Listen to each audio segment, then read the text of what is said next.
Hello बच्चों, let's see this question. The question says an aluminium wire is wound on a piece of cork of mass m cork. The densities of raw cork, raw aluminium and raw water of the cork, aluminium and water are 0.5 into 10 raised to 3 kilogram meter cube and 2.7 into 10 raised to 3 kilogram per meter cube and 1 into 10 raised to 3 kilogram per meter cube respectively. Determine the minimum mass of aluminium MAL of the wire that should be wound on the cork so that the cork will the wire is completely submerged in water. तो मान लो कि हमारे पास एक कोई container था, let's suppose, ठीक है। उसके अंदर एक वाटर भरा हुआ था ऐसे। और हमने क्या किया, एक कॉर्क लिया, ठीक है। लेट्स सपोज एक कॉर्क था, उसको उसके ऊपर जो एल्यूमिनियम का वायर था उसको वाउंड कर दिया, ठीक है। ये हमारा कॉर्क है। लेट्स सपोज एल्यूमिनियम के जो वायर है उसको ऐसे वाउंड कर दिया इसके ऊपर।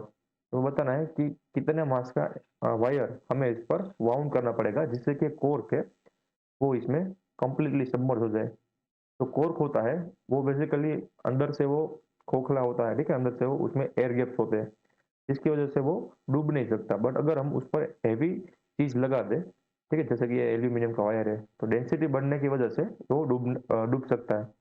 तो हमें बताना है कि मिनिमम हमें कितने मास का जो ये वायर है उसके ऊपर लगाना पड़ेगा जिससे कि ये पूरा का पूरा सिस्टम अंदर डूब जाए। तो ये हमारा टास्क है। तो हम इस प्रॉब्लम में जो की कंसेप्ट यूज करने वाले हैं वो होगा बोयंट फोर्स का, ठीक है।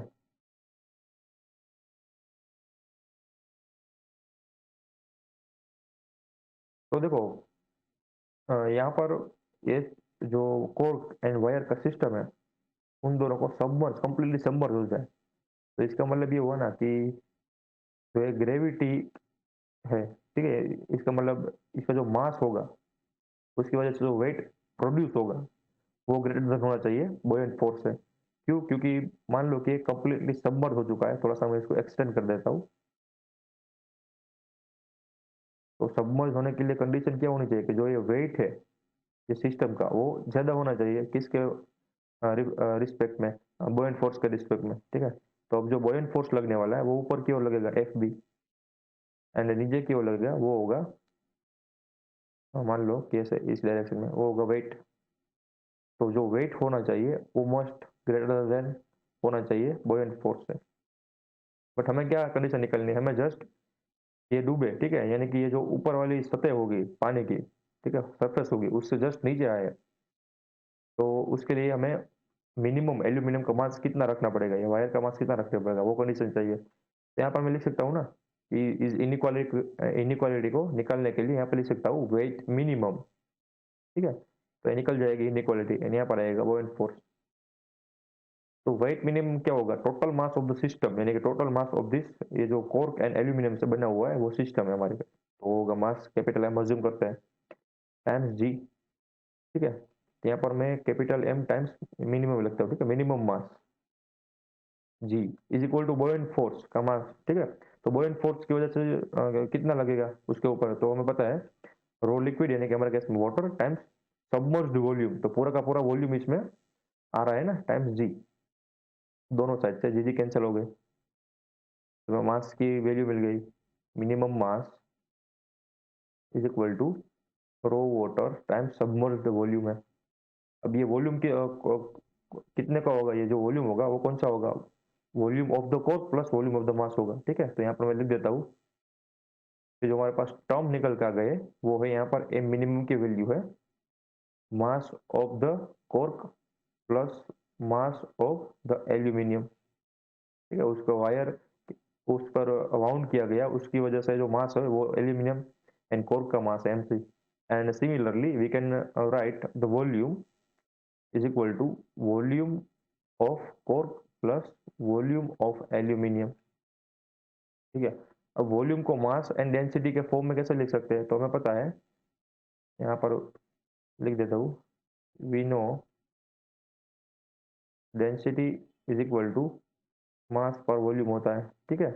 तो वॉल्यूम को हमें रिप्रेजेंट करना डेंसिटी एंड मास के फॉर्म में, तो यहाँ पर लिख सकते हैं M C upon rho C plus M aluminium of rho aluminium, ठीक है, तो ये हमारे वॉल्यूम एंड मास के फॉर्मूले आ गए। तो एम मिनिमम को भी पुट कर दो एंड वॉल्यूम को भी यहाँ पर पुट कर देते हैं, तो हमारे पास जो मिलेगा वो मिलेगा, ऐसा कुछ मिलेगा, mass of the core plus mass of the aluminium is equal to density of water times mass of the core upon density of core plus mass of the aluminium upon density of aluminium.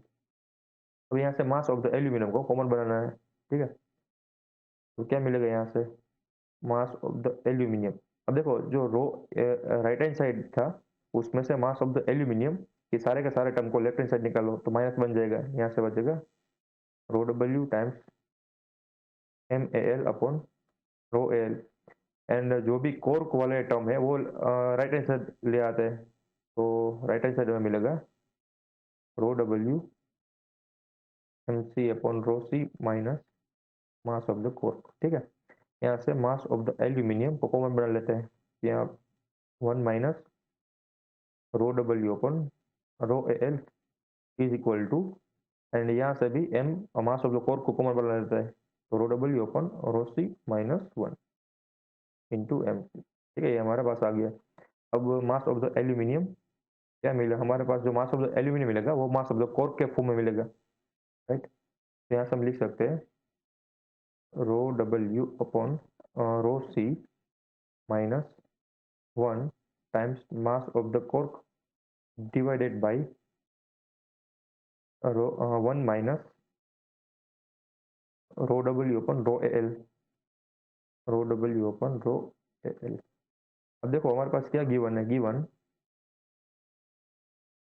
Row water is equal to 10⁻³ kilogram पर metre cube, ठीक है। रो aluminium भी कुछ given थी, क्या है, रो aluminium 2.7 into 10⁻³ यहाँ पर लिख सकते हैं 2.7 इंटू 10⁻³ किलोग्राम पर metre cube. And rho core given है हमारे पास 0.5 इंटू 10⁻³ किलोग्राम पर मीटर क्यूब। तो ये सारी चीज़ को लेफ्ट वाले फॉर्मूले में पुट करते हैं, ठीक है। यहाँ पर मिलेगा mass of the aluminium is equal to rho W वो है 10⁻³ एंड रो ऑफ कोर तो ये है 0.5 इंटू 10⁻³ -1, यहाँ पर बच गया मास of the core divided by 1 minus 10⁻³ upon aluminium की यानी कि 2.7 इंटू 10⁻³। अब इसको सिंप्लीफाई करते हैं, ठीक है। तो यहाँ से देखो 10⁻³ से 3 कैंसिल बन गया दोनों में से, तो न्यूमरेटर था वहाँ पर बचा 1/0.5 -1 तो बचेगा 1, ठीक है, न्यूमरेटर में बचेगा 1 times mass of the core and denominator में क्या बचेगा, वो बचेगा 1/2.7 -1 करोगे तो आंसर आएगा 0.629, यहाँ पर 0.629, ठीक है। 1/0.629 करोगे तो आंसर आएगा 1.58, ठीक है। तो अप्रोक्सीमेट हम लिख सकते हैं 1.6 इंटू एम सी। तो यहाँ पर mass of the aluminium is approximated by 1.6 times mass of the core, ये हमारा आंसर आ गया, ठीक है। तो हमें जो एल्यूमिनियम का वायर का मास है, ठीक है, उसको इतना बाउंड करना चाहिए कि जिससे कि वो कोर्क के मास से 1.6 टाइम्स ज़्यादा हो, जिससे कि ये जो पूरा का कोर्क एंड वायर का सिस्टम था वो डूब जाए पानी में, तो ठीक है। तो I hope you understood well, best of luck.